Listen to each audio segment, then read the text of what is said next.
Terima kasih lagi sekali Bapak Ibu Gembala, Ketua Yud yang mengundang saya dengan beberapa anak saya belajar hari ini untuk belajar. Mendengar kata progresif karena tema kita progresif di dalam terang. Tiga orang menjawab, apa kata lain progresif? Cepat. Apa kata lainnya? Kalau nggak jawab, bubar ibadah, nggak bisa lagi. Oh ini Adi baru sampai dari salah 3. Ayo masuk ya. Ayo, apa itu progresif? Cepetan. Kita mau belajar. Nggak dengar? Apa? Yang kuat. Progresif. Dengar kata itu mikir apa? Ayo cepetan. Kemajuan. Apalagi? Betul, kemajuan. Ada kata lain selain kemajuan. Progresif. Ayo cepetan. Berkembang. Apa? Bertambah. Berkembang. Ya. Saudara, hidup yang tidak progresif berarti hidup yang tidak berkembang, hidup gak ada kemajuan, hidup yang tidak punya pencapaian. Kira-kira orang yang hidup tapi tidak progresif, orang itu seperti apa? Ayo. Kalau orang hidup nggak ada kemajuan sama sekali dalam hidupnya, nggak ada perkembangan, nggak ada pertambahan. Seperti batu. Apa? Seperti batu. Seperti batu. Ayo yang lain, apa lagi? Orang Jawa punya istilah bagus. Tahu debok? Loh, saya tanya, tahu debok nggak? Nah, yang nggak bisa, yang belum tahu bahasa Jawa kita belajar. Debok itu batang pisang. Nah, orang Jawa itu punya filosofi. Orang hidup yang gak ada kemajuan, dia seperti batang pisang. Bahasa anak mudanya cool. Apa kata lain cool? Keren. Apa? Dingin. Senampul itu dingin kali. Wah, dingin jawabannya. Ayo, cool. Keren. Gak ada ekspresi. Betul? Kalau diberi apa-apa yang orang lain bilang, wih, enaknya, yang ini cuma pecah.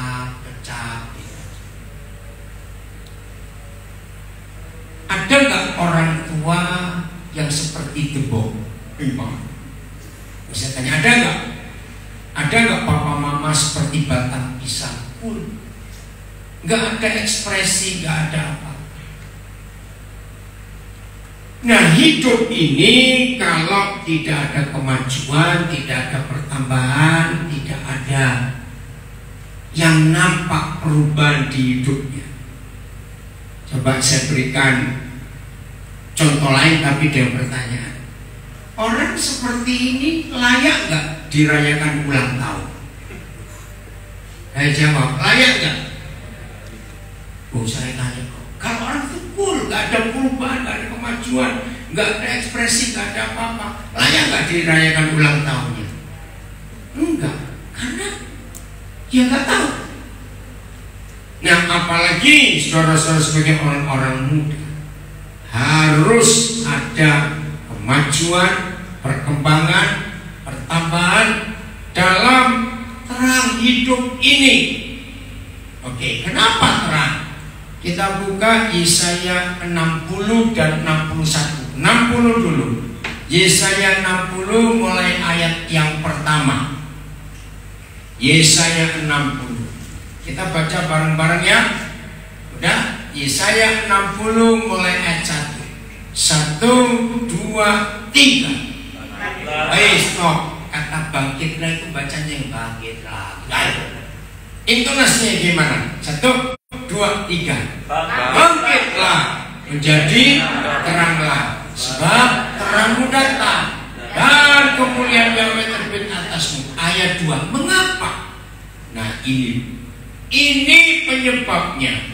Mengapa gembala saudara memilih tema ada kemajuan, pertambahan, perkembangan di dalam terang? Baca 1, 2, 3. Sebab Sesungguhnya ngapain? Kegelapan menutupi bumi dan kekelaman menutupi bangsa-bangsa. Nah, stop dulu. Nah, ini yang terjadi. Mengerikan sekali. Sepanjang hari ini tadi saya dengarkan berita yang cukup mengerikan. Gara-gara perang Ukraina dengan Rusia Ukraina, ini orang-orang Eropa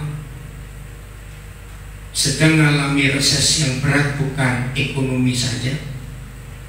Karena Eropa selama berapa puluh tahun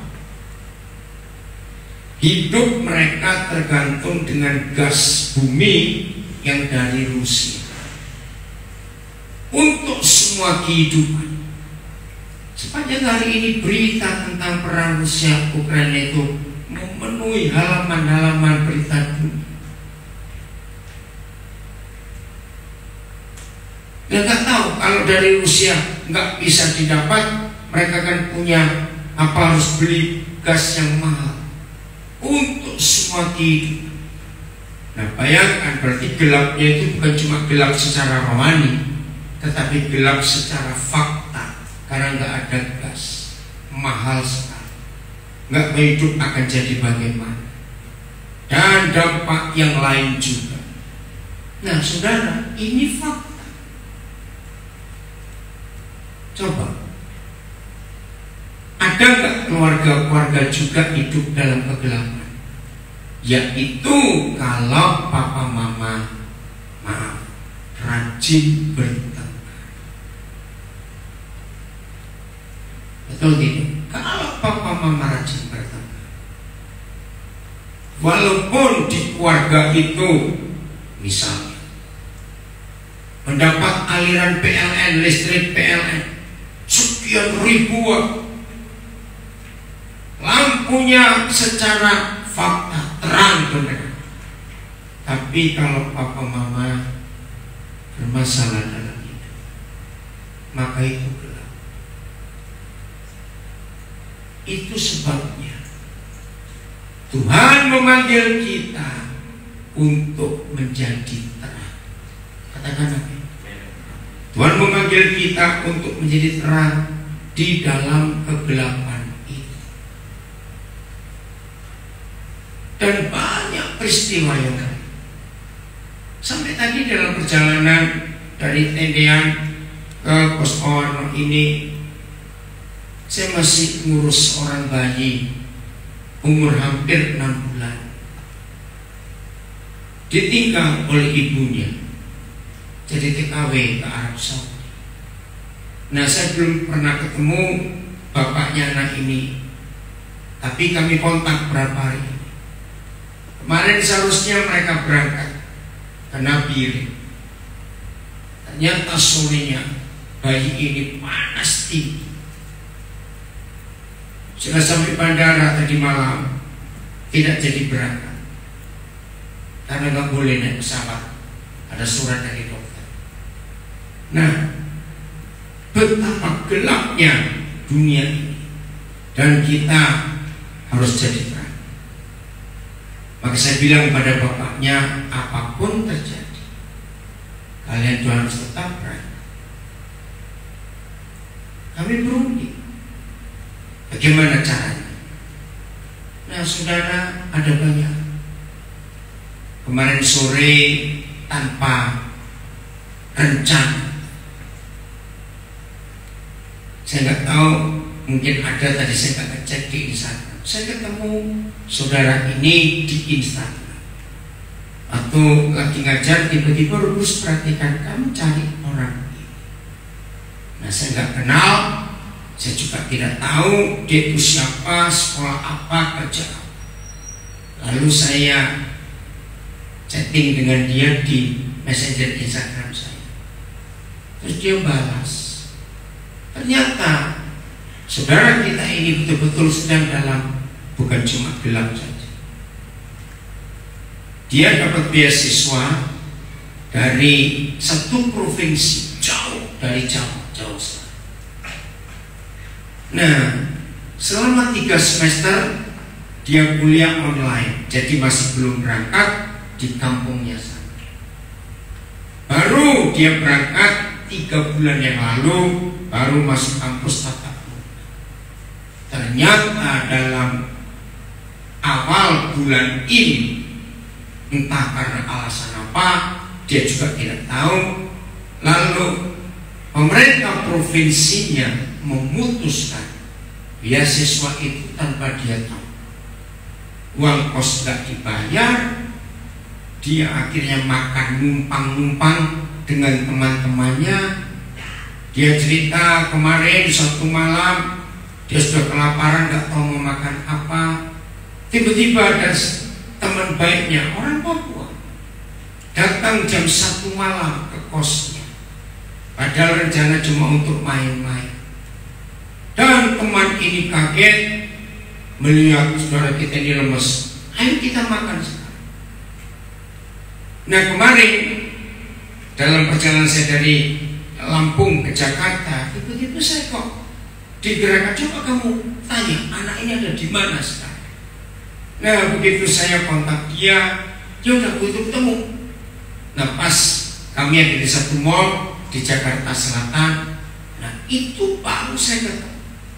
Nah, di depan beberapa saudara dia cerita sambil menangis. Saya nggak tahu kalau Tuhan nggak gerakan papa, dia boleh saya papa untuk apa.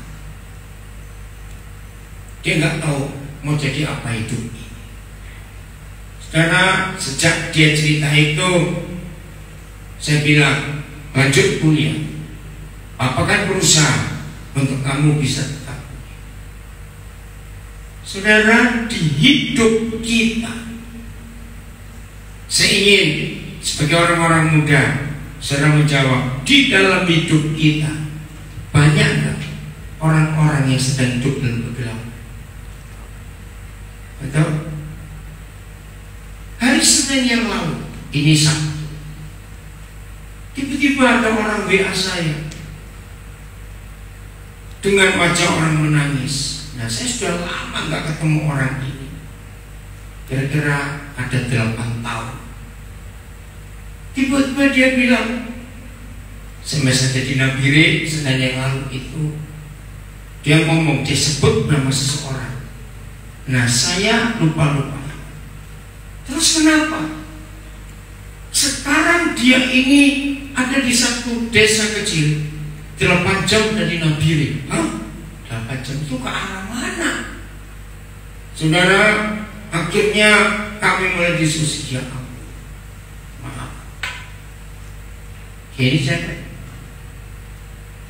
dijanjikan dapat kerjaan, ternyata dia dijual. Nah, terus dia kirim ya share lokasinya.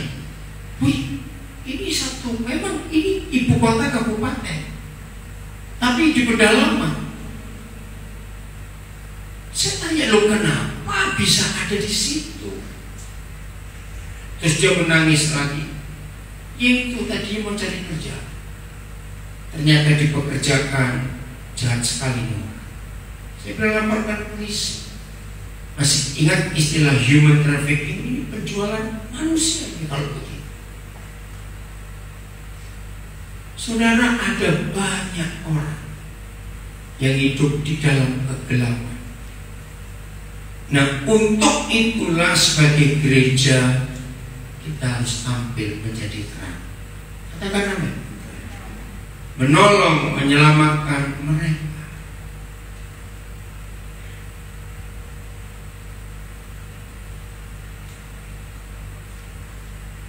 Alex, kamu mau cerita sesuatu? Enggak. Tapi boleh gak Bapak nyebut tentang kamu? Angkat tangan.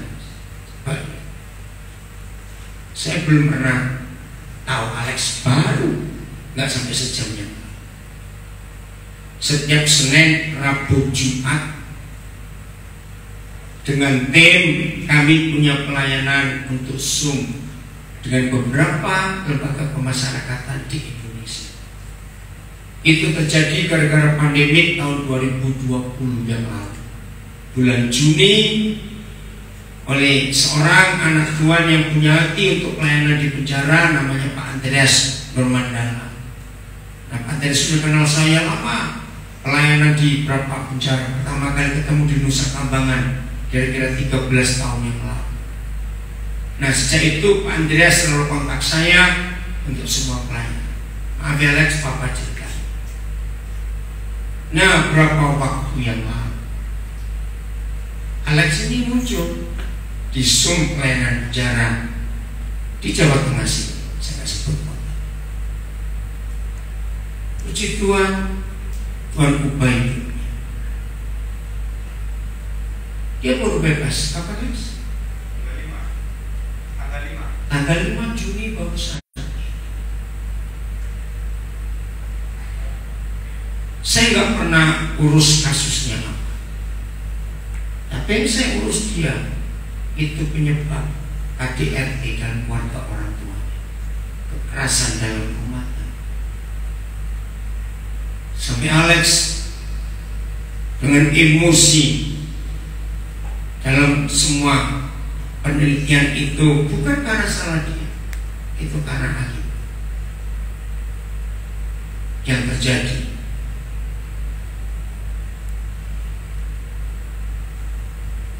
Saya bisa cerita banyak betapa indahnya kalau hidup itu bisa jadi terang buat banyak orang yang dalam kegelapan.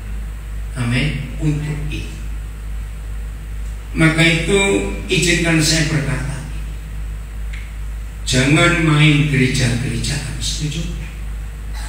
Jangan main kebaktian-kebaktian aja, tapi jadilah jawaban. Maaf orang-orang muda kalau saya berkata kalimat ini. Kalau ada di antara kalian, maaf,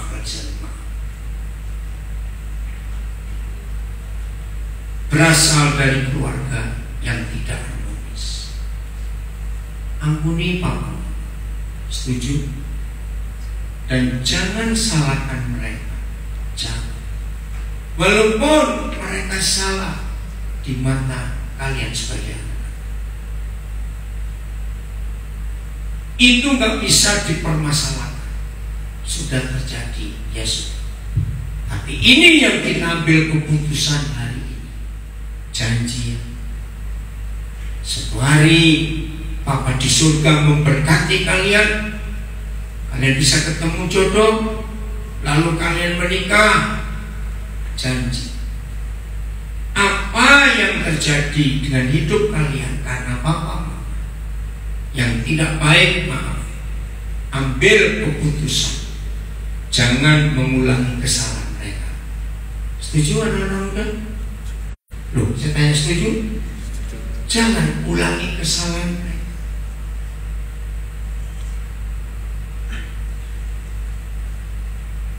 Ampuni mereka. Saya ulangi, jangan salahkan mereka. Coba jawab. Dengan menyalahkan orang tua kita, masalah bakal selesai tidak? Maaf saya tanya. Jawab, dengan menyalahkan mereka, masalah bisa selesai? Tidak. Maka itu sudah ampuni. Sebagaimana kita salah, Tuhan ampuni kita tidak? Saya tanya, Tuhan ampuni kita tidak? Nah, seperti itu. Nah, ini salah satu bentuk lain progresif di dalam terang. Jadi kalau saudara bertumbuh, maaf, dalam suasana keluarga yang gelap karena ayah ibumu tidak harmonis, ada pilihan: tetap dalam gelap atau saudara pindah ke dalam terang. Berarti betapa celakanya hidup ini kalau, maaf, orang tua sudah menciptakan kegelapan dalam hidup dan saudara bertumbuh dewasa, maaf, melanjutkan kegelapan itu.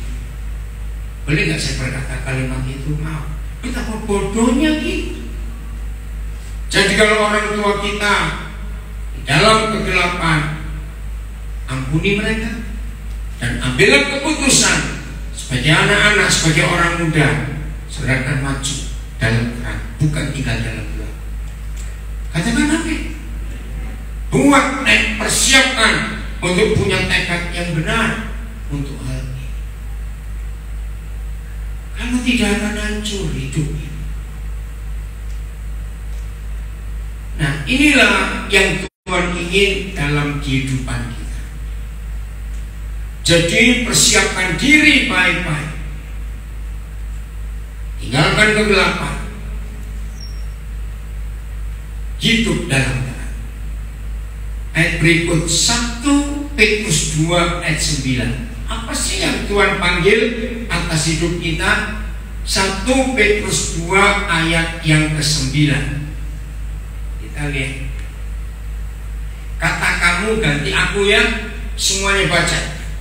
Sudah? 1, 2, 3. Tetapi akulah bangsa yang terpilih, imamat yang rajani, bangsa yang kudus, umat kepunyaan Tuhan sendiri. Nah, supaya stop. Kata supaya ini yang akan membuat tema yang kita dipilih oleh Bapak Gembala menjadi bagian utama dalam hidup kita. Setelah kita ingin menjadi bangsa yang terpilih, sebuah bangsa yang terdiri dari imam-imam dan raja-raja, itu artinya imamat yang rajani. Ya, imamat yang rajani ini hanya ada di dalam bahasa Alkitab, tidak ada di bahasa yang lain, yaitu sebuah kumpulan orang yang terdiri dari 2 jabatan saja, imam-imam dan raja-raja. Lalu kita juga bangsa yang apa? Ayo bangsa yang apa baca? Kudus. Umat kepunyaan Tuhan sendiri. Berarti tidak dimiliki oleh yang lain. Apa tugas kita? Ayo, apa? Kenapa Filipus? Yang Zoom ketutup. Udah unmute aku. Oh sudah, oke, maaf. Supaya kita apa baca? Ayo baca. Supaya kita bagaimana? Memberitakan apa? Perbuatan-perbuatan yang besar dari Dia. Apa perbuatan besar Tuhan yang dikerjakan untuk kita? Yang, ayo baca, yang telah memanggil aku. Kok kamu lagi? Telah memanggil aku keluar dari kegelapan masuk kepada terangnya yang ada.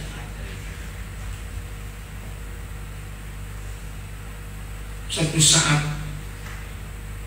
ketika saya harus menghadiri promosi salah seorang anak saya. Promosi apa? Promosi dokter. Nah, kalau saudara ngambil program S3 dokter, maka yang pertama sebelum disahkan sebagai seorang dokter itu harus ada istilah kasar itu pembantaian, bukan pembantaian secara fisik. Jadi apa yang dia tulis sebagai disertasinya itu harus dibantai oleh berapa profesor. Dan itu pertama kali saya hadir di suatu perguruan tinggi negeri yang sangat bergengsi di Indonesia, dan saya bangga.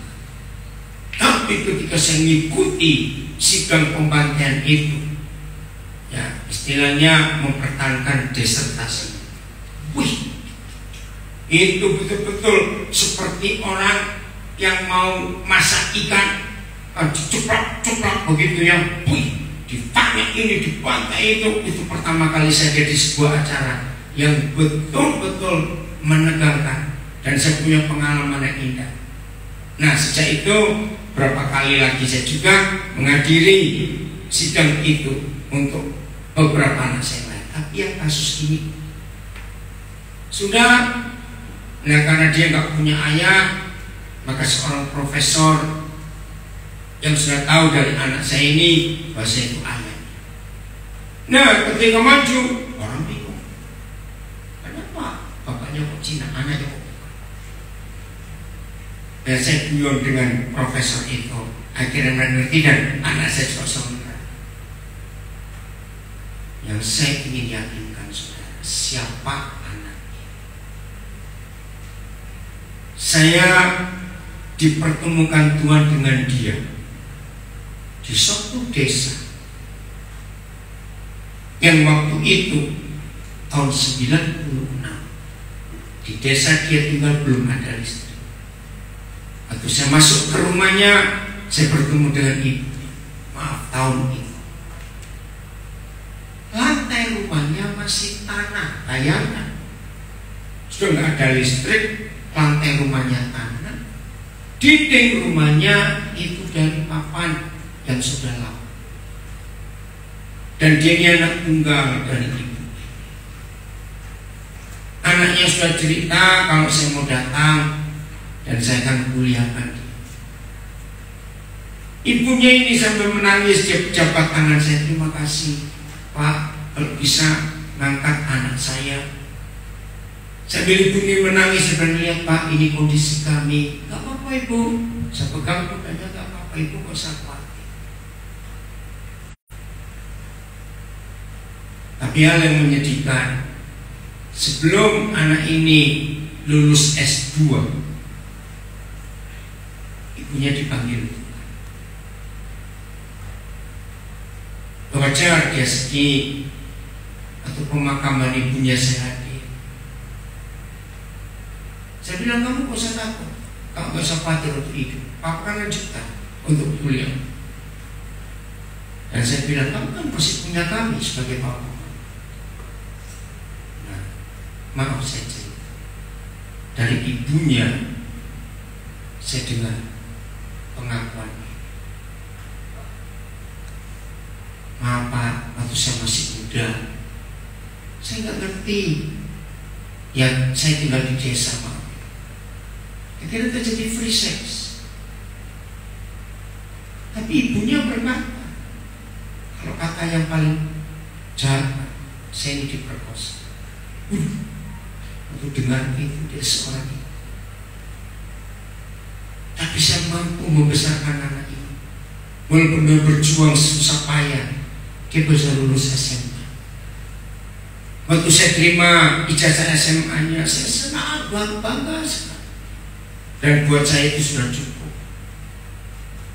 Tapi kalau Tuhan punya kehendak lain, lewat bapak anak saya bisa selesai S1 yang baik. Sekarang dia adalah salah satu dosen dari salah satu perguruan tinggi yang cukup bergengsi di Jakarta. Saya ngerti, maaf, anak hasil perkosaan, tapi Tuhan muliakan dia luar biasa. Dari dia saya dapat 3 cucu yang hebat-hebat. Keluarganya bahagia. Nah, kalau kita sudah baca 1 Petrus 2 ayat 9, saya beri pertanyaan, semuanya harus jawab. Untuk tinggal di dalam gelap dan tinggal di dalam terang, itu pilihan atau ketentuan? Kalau saya tanya ketentuan itu dari Tuhan atau keadaan? Coba jawab, pilihan atau ketentuan? Yang lain jawab dong, ayo kalian anak muda sih. Untuk tetap tinggal dalam terang atau tinggal dalam gelap, itu pilihan atau ketentuan. Jadi jangan berkata aku ada di dalam gelap, itu karena orang tua atau karena teman. Coba kalau dia nggak tipu aku waktu aku kelas 2 SMP, aku diberi narkoba jenis apa, aku nggak akan sehancur ini. Kalimat ini salah atau benar? Salah atau benar? Salah. Waktu ada seseorang memberi engkau narkoba, atau barang yang lain. Kan pilihan, bisa terima, bisa nolak, betul? Nah, begitulah kita. Saya lanjutkan lagi. Ada orang yang tinggal dalam gelap. Hidupnya sudah nggak tahu bagaimana. Percaya orang itu bisa pindah ke dalam gelap kalau dia milih? Jawab dong. Iya atau tidak? Itu pilihan. Tapi sebaliknya, ada orang sudah enak-enak di dalam terang. Tiba-tiba dia pindah ke dalam kegelapan. Nah, itu pilihan atau ketentuan? Pilihan. Maka itu hari-hari ini, ya saya ulangi lagi, siapapun dan bagaimanapun orang tua kita tetap harus mengampuni. Amin. Sekarang pilihan kita mau hidup bagaimana. Kita tidak bisa menyalahkan siapa-siapa. Aku ini begini gara-gara itu. Tidak. Itu semua pilihan kita dalam hidup. Mau bagaimana? Maka itu kalau ada di antara kita yang masih sering menyalahkan si A, menyalahkan si B, itu gara-gara dia, itu gara-gara kamu, itu gara-gara ini. Hari ini sudah stop dan jangan mencari kambing hitam. Apapun yang terjadi dengan hidup kita, ingat itu pilihan kita sendiri. Setuju? Gagal maupun berhasil, itu pilihan kita. Ingat. Maka itu kenapa Tuhan ciptakan pohon pengetahuan baik dan jahat di tengah-tengah taman itu bukan untuk menjatuhkan, untuk manusia itu menentukan pilihan dan jalan hidupnya. Nah, itu hebatnya Bapa di surga. Walaupun akhirnya dua anak Tuhan ini memilih untuk melawan dan melanggar, bersyukur kepada Bapa yang baik. Dia tetap bertanggung jawab walaupun lewat proses yang sangat tidak enak. Nah, Tuhan berharap kebenaran ini tidak membuat seorang milih yang salah lalu berkata, Tuhan juga kalau Adam dan Hawa, awas kamu begitu. Ngerti? Jangan pilih ini. Semua itu pilihan kita. Nah, kalau orang muda punya konsep seperti ini, hidupmu bakal berhasil atau tidak? Jawab, hidupmu bakal berhasil atau tidak? Berhasil. Jadi stop nyalakan siapa-siapa, stop. Nggak bisa. Harus hidup dengan ketentuan, dengan pilihanmu sendiri. Jadi hidup ini tidak ditentukan oleh keputusan orang lain. Sangat salah. Hidup harus pilihan kita sendiri.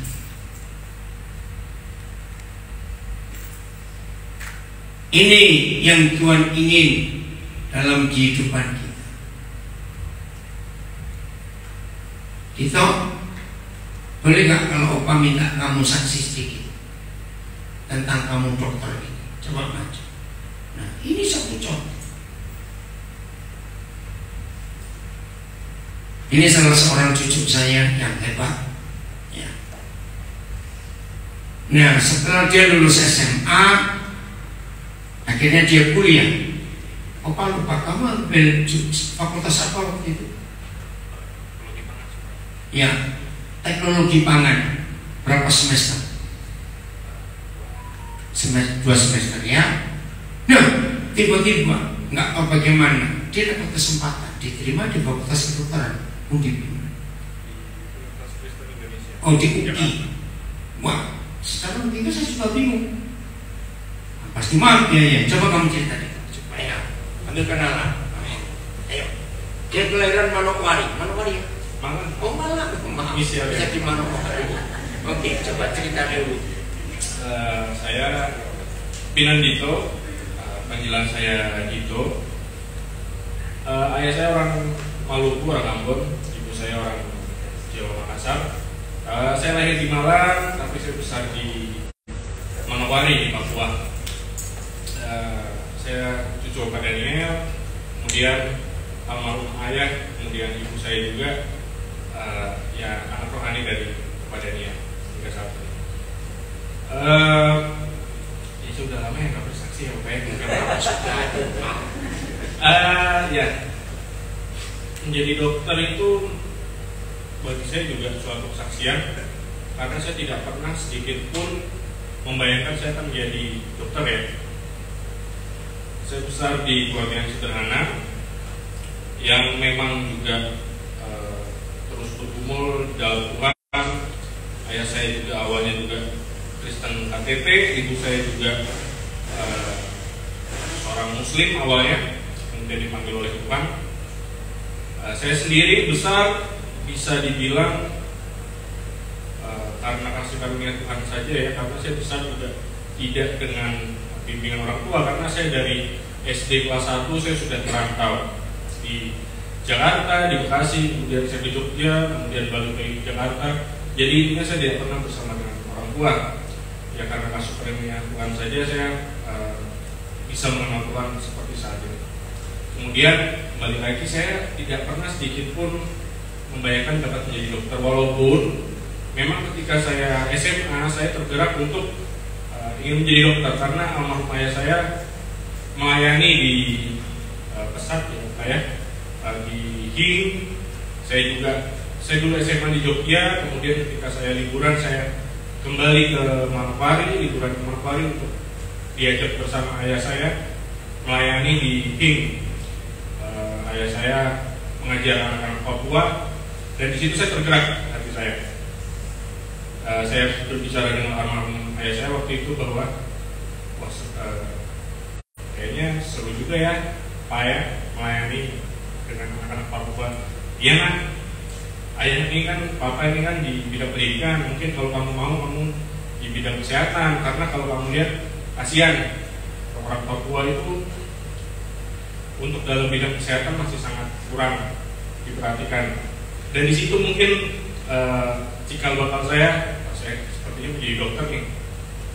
Tetapi memang dari situ ketika saya lulus SMA, lika-liku saya bukan suatu anak yang cemerlang ya dalam bidang akademis.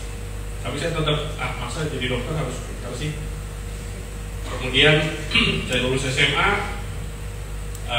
saya tetap ingin untuk menjadi seorang dokter, tetapi ya kembali lagi bahwa tidak bohong, menjadi dokter itu finansial harus ada ya, di Indonesia terutama.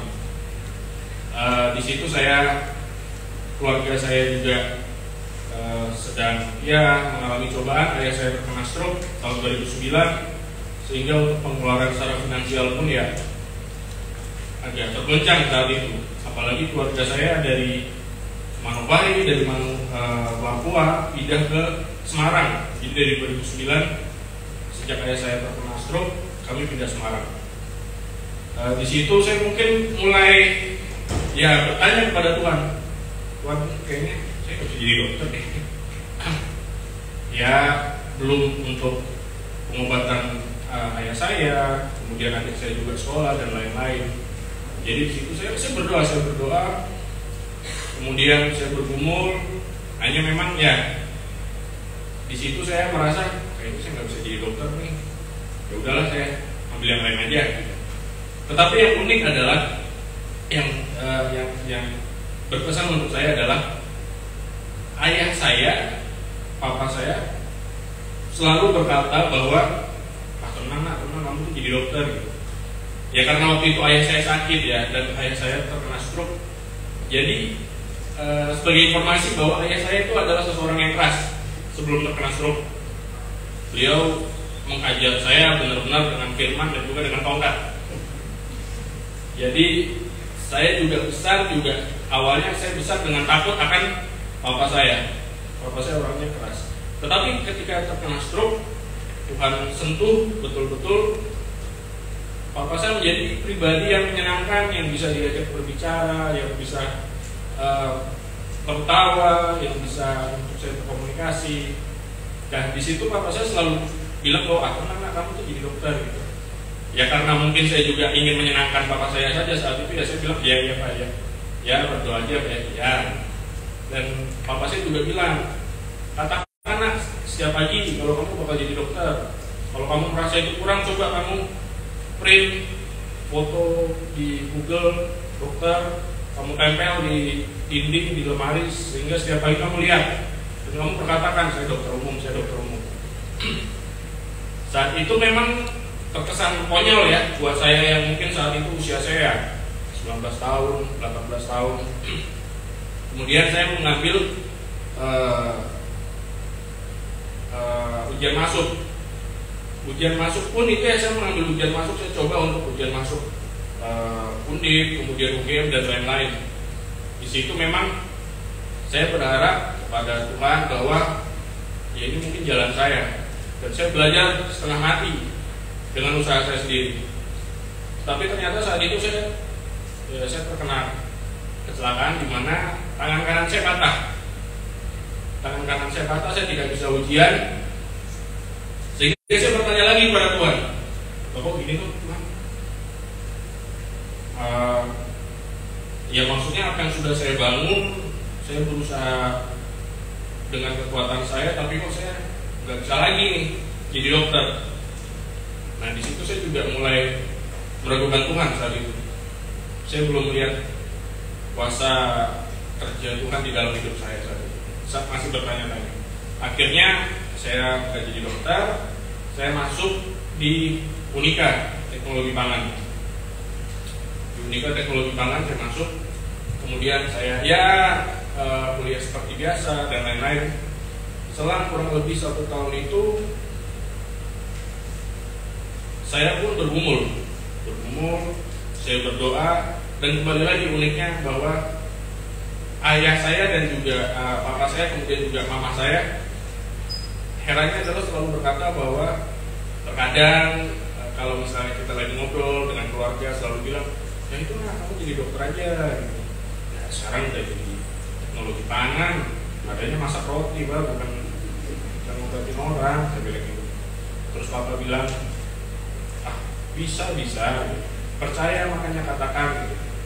Dan itu ya alam bawah sadar saya juga tetap melakukan itu. Saya lakukan itu terus, saya buat dalam doa, di mana saat itu buat saya adalah hal yang mustahil ya. Masa sih bisa gitu. Ya sampai suatu ketika saya baru sadar setelah beberapa tahun ke depan, ya doa saya dijawab. Doa saya dijawab dengan Tuhan bahwa ketika saya menjadi dokter pun saya mencoba untuk masuk, ternyata kesempatan saya, kerinduan saya untuk melayani Papua itu dapat menjadi jalan saya untuk motivasi saya untuk jalan seperti dari teknologi pangan bisa ke dokter itu gimana ceritanya? Nah, iya. Ini supaya jadi ketika itu saya kecelakaan, saya sakit. Kemudian saya masih di teknologi pangan hampir setahun. Saat itu sebenarnya saya sudah nggak terlalu semangat ya, kayak kan sebenarnya bisa ambil untuk ujian yang berikutnya dan sebagainya ya. Cuman saya udahlah, saya jadi teknologi pangan aja. Hal itu tuh pasti ada, apalagi ya mungkin teman-teman di sini ya. Saya nggak setua itu ya, saya masih muda juga. Jadi maksudnya saya di usia teman-teman ini juga saat itu pasti saya ngerasa udah nggak semangat nih. Udahlah, saya teknologi pangan aja lah. Kayaknya saya juga mau ngelupain dokternya. Cuman ya Tuhan luar biasa ya. Papa saya ngomong terus soalnya. Papa saya ngomong terus hal itu. Jadi suatu ketika ya Opa juga, waktu itu Opa kebetulan menanyakan kabar saya juga. Kemudian Papa juga bertanya, Opa, saya ingat Opa bertanya ke saya, itu udah ibaratnya saya juga udah pasrah, udah gak ingat lah. Bahkan foto dokter apa impian saya di dinding udah saya cabut gitu, karena udah saya jadi dokter, saya jadi teknologi pangan aja. Kemudian saya ketemu Opa waktu itu, Opa bertanya langsung kepada saya, "Nak, kamu masih mau jadi dokter?" Pertanyaan itu muncul di saya, itu langsung mengetuk hati saya. Ya, saya langsung bilang, masih Opa.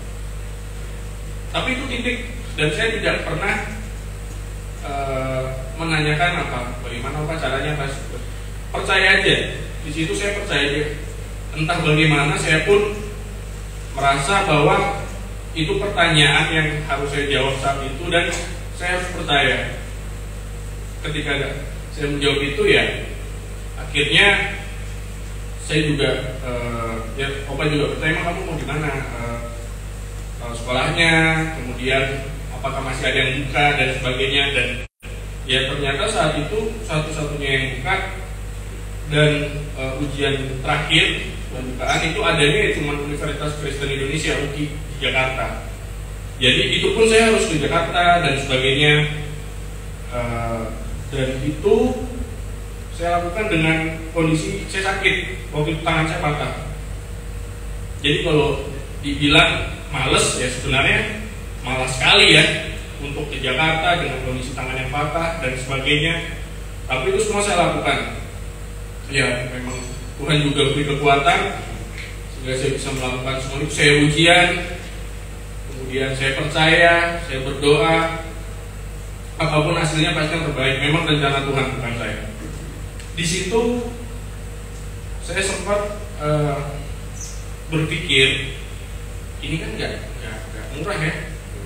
Saya jadi bicara papa saya lagi.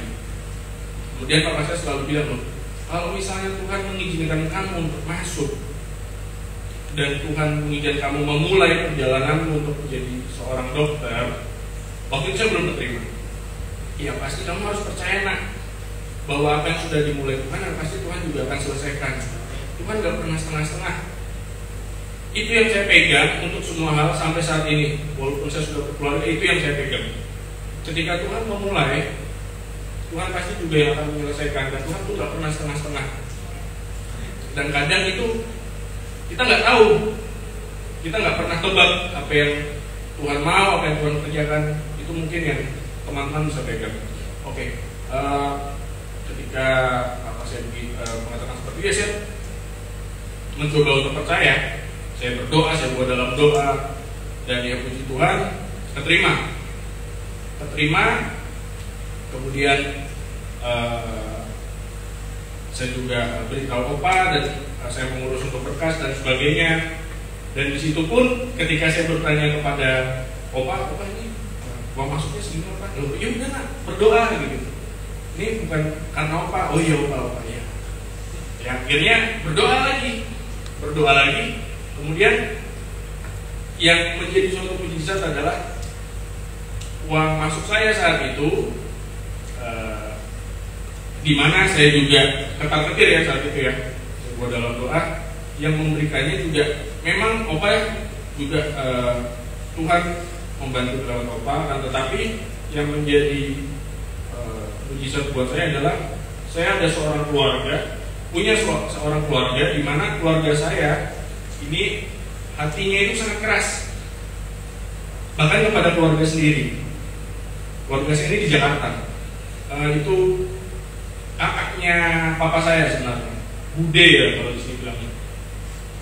Itu orangnya sangat keras. Kemudian Bude saya ini memang tidak pernah mau mengeluarkan peser pun, bahkan untuk keluarganya sendiri. Artinya sangat keras.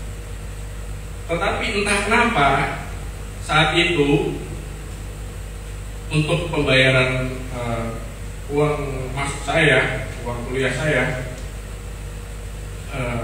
Bude saya ini mau untuk mengeluarkan uang yang menurut saya tidak sedikit, besar, untuk membantu saya dalam kuliah saya saat itu. Dan itu terjadi. Mungkin untuk orang-orang ketika mendengar cerita ini, keluarga, ya betul. Tetapi saya mengenal sekali bahwa bude saya ini tidak akan pernah mau mengeluarkan uang peser pun. Dan itu buat pribadi saya itu suatu mujizat. Karena sampai saat ini pun ya memang hanya saat itu ya yang dilunakkan ya memang karena kuasa Tuhan, karena mujizat Tuhan, sehingga dilunakkan hatinya bude saya ini untuk membantu. Ya akhirnya terbayar, kemudian saya masuk, dan itu pun ya tetap ada lika-likunya. Kemudian untuk pembiayaan, pembelajaran saya juga tetap ada. Ya puji Tuhan sih, saya lulus ada di mana waktu. Saat ini sih di klinik aja, Pak. Di klinik lagi coba untuk sekolah. Tepuk tangan dong. Oke, kembali duduk kita. Saya mau bacakan satu ayat ini sebelum saya berikan kepada aktor laga dari Semarang. Yeremia 1 ayat 5. Saudara dengar kesaksian kita tadi, memang saya sendiri waktu perjuangan itu, betul-betul sulitnya, double sulit. Yeremia 1 ayat 5. Ya, nanti kalau sempat saudara bisa tanya mamanya Dito, angkat tangan dong Marlin. Tuh, coba tanya bagaimana perjuangannya. Mereka punya satu properti di Sulawesi mana nih waktu itu? Di Sulawesi itu di Maluku, properti keluarga yang mau dijual kayak gitu. Maluku, enggak laku-laku juga. Sudah lah. Tapi Dito perjuangan luar biasa. Istrimu kandung berapa bulan? Ada 9 bulan. Sebentar lagi lah ya. Ada 3 fase, maka itu pilihan.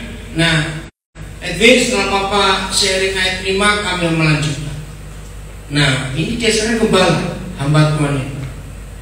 Kira-kira tahun 86 pertama kali Papa ketemu kamu. 86 pagi-pagi, saudara. Ya, belum jam 7 pagi. Datang di kantor kami di Surabaya. Anak ini masih culun, masih culun. Bersama papanya. Mama ikut bersama mama. Nah, saya kenal baik papa mamanya Pak Edwin ini. Nah, pagi-pagi belum jam 7 naik bis naik mobil waktu itu. Naik mobilnya dari Semarang ke Surabaya. Nah, terus cerita-cerita soal anak ini. Nah, makanya saya bisa bilang mau dalam gelap, mau di dalam terang itu. Waktu itu Edwin Yahya ini dalam gelap. Biar dia cerita dan langsung itu. Ayo, mana ayatnya? Saya mau uraikan. Maka itu siapapun saudara, maaf dengan kalimat yang enggak bagus, lahir dalam keluarga, maaf, sebejat apa, sehancur apa, serusak apa, sekacau apa, ini ketetapan Tuhan untuk kita semua. Amin. Maka itu saya sudah membuktikan selama sekian puluh tahun terakhir, sehancur-hancurnya kehidupan papa mama, kalau anak-anak milih untuk tinggal di dalam terang, hidup akan luar biasa. Dan ayat ini akan membuktikan. Ada 3 fase. 1, sebelum Tuhan ngapain? Baca cepat. Ya, membentuk aku yang akan di dalam rahim ibuku. Tuhan telah apa? Mengenal siapa? Saudara perhatikan, tahun 78 kira-kira saya mendapat pewahyuan ayat ini. Waktu itu saya diminta oleh sebuah kursus bahasa Inggris untuk anak-anak SMP di Surabaya. Retreatnya ada di Trawas, daerah Pacet, Jawa Timur. Nah, temanya ini bukan sekolah khusus bahasa Inggris untuk remaja. Nah, guru lesnya khusus seorang pendeta juga, kenal baik saya. Nah, waktu saya merenung, ini saya katakan fase pertama yang belum pernah dengar khotbah ini, saudara. Ternyata kalau kita belum dibentuk dalam rahim ibu, Papa mama kita sudah menikah atau belum? Belum. Dan ini saya kaget. Loh, bagaimana papa mamanya belum menikah, kok anaknya sudah dikenal? Ternyata itulah Tuhan yang membuat kita. Katakan amin. Telah. Setelah papa mama menikah, mama hamil kita, lihat fase kedua. Dan baca. Dan sebelum aku keluar dari kandungan. Jadi papa mama sudah hamil belum? Sudah. Apa yang Tuhan buat untuk kita ketika kita masih dalam kandungan? Tuhan telah apa? Menguduskan engkau. Nah, tolong catat. Arti kata menguduskan ini luar biasa. Memilih, memisahkan saudara dan saya sejak dari dalam kandungan. Fase ketiga. Aku telah menetapkan. Nah, ini destiny atau keputusan Tuhan, kita jadi siapa dan jadi apa. Aku telah menetapkan engkau, memutuskan engkau, memberi destiny, memberi SK bagi kita masing-masing menjadi. Nah, Nabi saya nggak baca karena itu untuk Yeremia.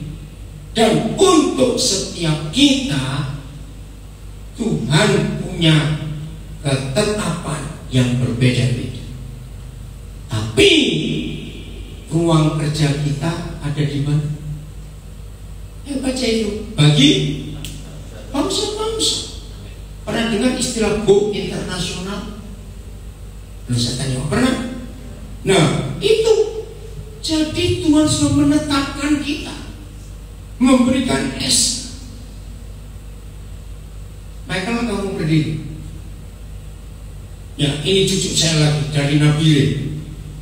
Nah, kamu sudah diterima di fakultas apa di UKSW? Ekonomi dan bisnis dari Nabile. Siapa yang? Seringkali kalau orang mendengar kata Papua, langsung pikirannya wah terbelakang segala macam. Nah, jadi kapan mulai kuliah? Agustus ya. Nah, ini contoh luar biasa. Mike, kamu berjuang lebih daripada itu. Nah, jadi inilah firman Tuhan. Ivan, kamu siapin.